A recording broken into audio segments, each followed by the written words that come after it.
Hey folks, Regis here, and it's time for a Teppen card review. Hey, buddy, watch this. That's right, some of the new Devils Awaken expansion cards have already been previewed on the Teppen website, and today I wanted to go through and discuss the red and green cards that have been revealed.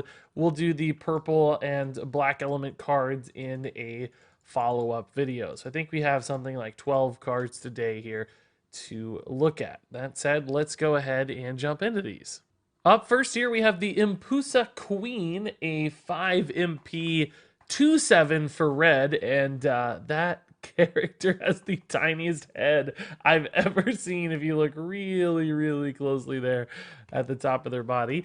This Impusa Queen is going to have the new keyword growth, which means whenever you play other units on empty slots on the field, if you spend the right amount of MP, this character will grow. So if you spend 3 MP, essentially this will go to level 2, which means it will deal 2 damage to the enemy heroes. That's kind of a little minor chip damage. And then if you spend 3 more, it'll go to level 3 and it'll gain +2/+2, turning it into a 4/9, which is certainly a pretty big stat line. Now, that said, I don't really think this card does anything super amazing or unique or contributes to really how red likes to do their game plans. I think it's a little bit too slow, particularly to get to level 3 where the stats really start stacking up. The 2 damage, chip damage is fine, but not in a meaningful way. So I think there will just be better cards that do better things for red. They do them faster, they do them more specifically, they operate in a real direction, whereas this card just kind of feels fine. Nothing particularly stand out here. So next up, we have the Chill Penguin, also for red, 4 MP this time, 3/4 stat line. And the Chill Penguin's such a cool character. Great artwork as well here. And it's another growth unit, again, for a cost of 3. At level 2, the Chill Penguin gains shield. Level 3 gains shield again. So stacking up shields here. And then level 4, it deals 6 damage to a random enemy unit. So level 4, there's a pretty good chance this will remove something of your opponent's. Could, of course, be denied a handful of ways, shields, higher health, etc. But still, the option for some pretty strong removal. Now, again, with this card, I think it's just a little too slow. It's going to take 9 total MP to get that growth piling up. The stat line here doesn't really make this hyper aggressive or anything. So in the meantime, it's just kind of an average unit. It's not exactly contributing to a winning game plan. So because of that, contributing 4 MP to get this going, and then all this additional MP, for the payoff on this card to be, I'd say, just okay, you're spending way too much time, way too much actual MP to get this thing rolling. So I just see some limitations on this one again. Next up here, we have King Cerberus, another red unit with a growth keyword. 6 MP this time, 2/8, so pretty big boy. And the growth here is only 2, so a little bit easier to activate and faster to scale up. At level 2, it also gains spillover, which I think is a more immediate impact, enabling it to chip away at your opponent's unit's health totals probably quite quickly. Although only dealing 2 damage, that's still going to add up if it gets off a couple attacks. Level 3, it also inflicts halt on a random enemy unit for 13 seconds, so really disruptive to your opponent. And then finally, at level 4, it deals 4 damage to all enemy units, so that's a really good way to chip away again at your opponent's board. So between the attacks with spillover and that level 4 upgrade, like this could serve as a great way to clear your opponent's board. So I think although this is a 6 MP card at its base, which is a tad slower and certainly excluded from multicolored decks, there is still some neat potential here just because I think the payoff for this card is much bigger and much faster when it comes to these growth rewards, and it just scales higher, so it's doing more as well with that level 4 growth. So I actually think King Cerberus has a little bit of potential here. Moving on here to Torchbearer Axel. This is the card art that I got to reveal, so this is pretty sweet. And I think it's actually a really strong card too. At 3 MP here, we got a pretty cheap unit. It's that 1/8 stat line, so super sticky health total. And does have growth again, this time for 3, but it only levels up 1 time. But that 1 time it levels up is a very powerful effect. It turns into the unit in front of it, which is, by the way, what we predicted for this card. So that's pretty amazing. We would guess that it would mimic your opponent's card. But not only that, it activates the when played ability of that unit. So sometimes this could pull off some really powerful effects as well. And I think this is the sort of card you can just toss into a deck, and really no matter what your deck's game plan is, this card's probably fine because it might allow you to counter or at least match your opponent's really powerful plays. So for me, Torchbearer Axel has all kinds of potential. Is this going to be like the defining card for a deck that you build the deck around? No. But is it something you toss in for free? Absolutely. So this seems like a really fun card to craft for a legendary, and should definitely make its way into a handful of different decks just because of that potential to make some out of nowhere gigantic sorts of plays. Next up here is Full Potential, an action card, 3 MP for red. And it deals 2 damage to an enemy unit, so a very tiny removal spell there. But if a friendly unit on the field has reached maximum growth, if it is leveled up to its highest level, it deals 7 damage instead, which is actually really, really strong single target damage removal option here for Full Potential. But I think the difference between those two is so significant that that causes a little bit of a problem for this card, because it's really going to be checked and held in place by the success of your game plan so far. Which kind of makes it feel like a win more card to me. Like you have to have something that's already snowballing and working really well for this to be good. In which case, like, does it help you win the game more? Maybe it helps you seal the game in some cases, perhaps. But I think this could have been either a little bit cheaper, or maybe the base damage amount could be higher to make this one feel really, really good. So I think it's got possibilities if growth works really well. It's hard to, guess just how good growth could be. But for now, I think the numbers just aren't quite there. Next up here, we have Fury, another 3 MP action card for red. And this time it gives +2 attack, and death puts a Fury card in the X pocket to a friendly unit. So theoretically here, you can keep chaining this buff. A Fury leads to a Fury, leads to a Fury, leads to a Fury. The problem for that strategy, I think, is just how much MP you're going to be locking up into all of these plays. And for only a +2 attack return on that, I don't think the kind of infinite value of this is worth more than a cheaper action card that's going to give you the same buff, of which red has a lot of options to fulfill. So I think this is a kind of a niche option for a deck that's trying to play more late game, or somehow thinks they're going to run out of cards. I don't think that's really a problem. So I think this will get cut for other better options that are just faster and more direct in what they're trying to do, which is trying to give damage to units and fulfill some kind of combo or strategy like we might have seen with red currently or in the past. So now we're going to move on to some green cards, starting off with Nidhogg. This is a crazy looking piece of art here. I guess I need to play more Devil May Cry because this guy looks insane. It's a 3 MP 1/6 with combo at a base level. So, not a lot of attack here, but some potential to snowball if you support it. And growth of 5, so really slow and expensive growth here. It's going to take a little bit of work to get that going, either one really big investment into a 5-cost unit or a couple smaller guys. And level 2, it only gains +2 HP, so you're not really making it more aggressive, you're just making it a little bit stickier. And then level 3, it finally gains +2 attack, where it probably starts to become more of a threat. And I think that unfortunately the total growth cost of 10 before this minion becomes really, really scary means it's just going to end up being too slow, and I think other faster options will exist out there that contribute more pressure immediately and don't risk just kind of sitting there not doing much while you build them up and let your opponent do all kinds of crazy stuff. So there's clearly potential if you get everything working and you really support this minion, but I don't think the payoff again is worth the really slow cost of this high growth. So next up here we have Eva, a 3 MP green element unit. She's a 2/4.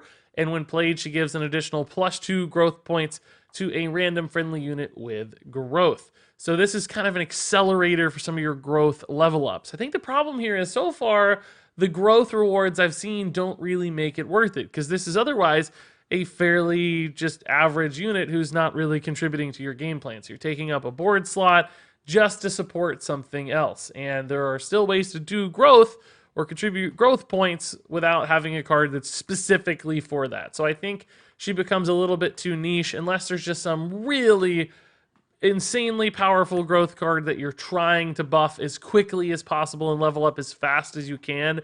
I don't see why a growth accelerator like this would be necessary. The payoffs just aren't there. So I think that means Eva's going to be just a little bit too specific in her application to really see any kind of significant play.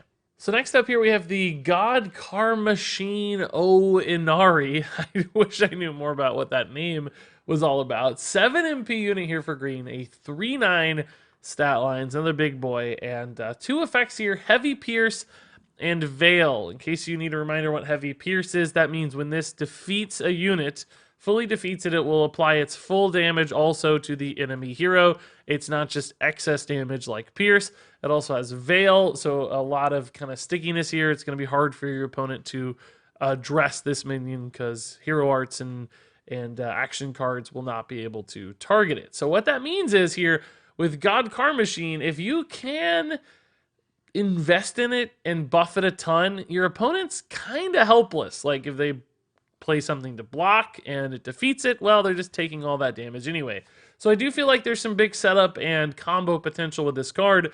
It's just that it comes in at 7 MP, so you have a lot of restrictions there when it comes to cost, efficiency, and deck building. But when there's that much potential, I'm still hopeful that it might be able to do something pretty cool. Just buffing its attack a little bit makes it a very, very scary on-board threat. So I think this card is one to keep an eye on. This could become a core card in some kind of deck. Next up here we have Awakened Power. Super sick artwork on this one. Nero looks pretty amazing here.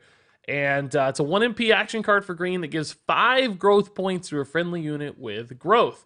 Now, I actually think this is a bit more of an intriguing growth accelerator than Eva, our previous card that did the same sort of thing for a couple reasons. One, very cheap, so it's the kind of thing you're happy to just cycle out of your hand sometimes to find an additional card. Beyond that, you can use bonus MP in an action phase to just throw this away, basically. In the same story, like, you didn't have anything else to do. This is just a 5 growth points, basically, for free. So, unlike Eva, which, you spent a little bit to get a little bit of a gain, here you're spending very little to gain actually a pretty significant growth. And often the growth rewards will be worth the 1 MP that you spend here on Awakened Power. And so far, 5 growth points is a guaranteed level up on all the cards that we've seen with growth so far. So any kind of growth deck, I can actually see running this card quite regularly and consistently. I think this has a lot of potential to be that growth accelerator that makes it worth it. Even in the cases of just average growth rewards, Awaken Power makes tons of sense to me. Up next here is Wind Armor, another action card for green, 2 MP this time. It grants reduces damage taken of 3 or less to 1 to a friendly unit, and if that unit has growth, also grants +1/+1. So, this isn't a bad buff just straight away for growth style units. So in a growth deck, this could be a fairly cheap action card to just get some stats moving. Beyond that, in certain metas, certain environments, the damage reduction here could also be significant, just depending on what's out there, what kind of minions or units you're most likely to see, what kind of action cards you're most likely to encounter. So Wind Armor feels like one of those things that could be very meta dependent to me. Just depends on the month, depends on the set, depends on the cards, that this makes a lot of sense. Other times it might go away if there's just everything's dealing 4 damage, for instance. If that's the break point that matters, then Wind Armor gets significantly less. If 3 or 2 are the significant break points, then okay, sure, Wind Armor makes a lot of sense because it does have that base strength of giving that buff. Also, of course, probably dependent on growth decks. You're not going to run this in a non-growth deck, I'm sure, because then I really don't think it's worth it even conditionally. So a lot up in the air on this one, but a card that has potential to keep an eye on in those certain contexts. And then finally, our last card of the video here is the 17th Elite Unit, which is a 5 MP action card. Super sick artwork here. I love all of these characters coming together. That's great. And it's essentially a buff that gives all friendly units +1/+2. So a little bit of a damage follow-up, a little bit of a survivability follow-up here if you've managed to get a significant board. It also grants victory +1/+2 to friendly units with growth. So if you have a growth style deck, even more potential reward here when you're taking positive trades. Now, I think my issue with 17th Elite Unit is, again, this does feel a little bit like a win more card. You have to have a big board stabilized. Your growth plan was probably working really well. And then if you're able to take good trades on board, then you get to snowball even more with victory. So the challenge here for a big follow-up card like this is I don't really think this is a game securing card. It really is a win more card. There's a distinction. So for instance, if this was like give all friendly units +4 attack, In that case, it'd be like, that's a game-ending card. That's going to secure the victory. That helps you secure damage, helps you take really good trades, efficient trades. So, boom, that's the kind of card that's the great follow-up. Because this is a little bit more survivability focused and a little bit more long-term focused with victory, where it's snowbally as opposed to sort of bursty or instant, I think that does make this more of a win more card. It's going to be really hard to play this coming from behind. It's more expensive from an MP standpoint, so it could sit dead in your hand. It's very conditional in the kind of deck and kind of board state in which it's good. All of which is really going to limit this card. When you slice it that many different ways for it to make sense, it probably stops making sense in most cases. So, interesting card, certainly powerful when it works, but when it doesn't, I think the punishment is just way too strong, and that's going to leave this card on the wayside most of the time. So there you go, folks. That is it for the red and green card reviews. We're going to do some black and purple cards later, like this crazy looking legendary card and this crazy looking legendary card. So stay tuned for another video where we'll talk about these cards, and stay tuned for the Devil's Awaken and Teppen coming out very, very soon, which is, by the way, still insane to think about how fast new cards and new art and all these new mechanics are being developed. That's really, really cool. So look forward to playing that a lot more in November, which we'll be doing.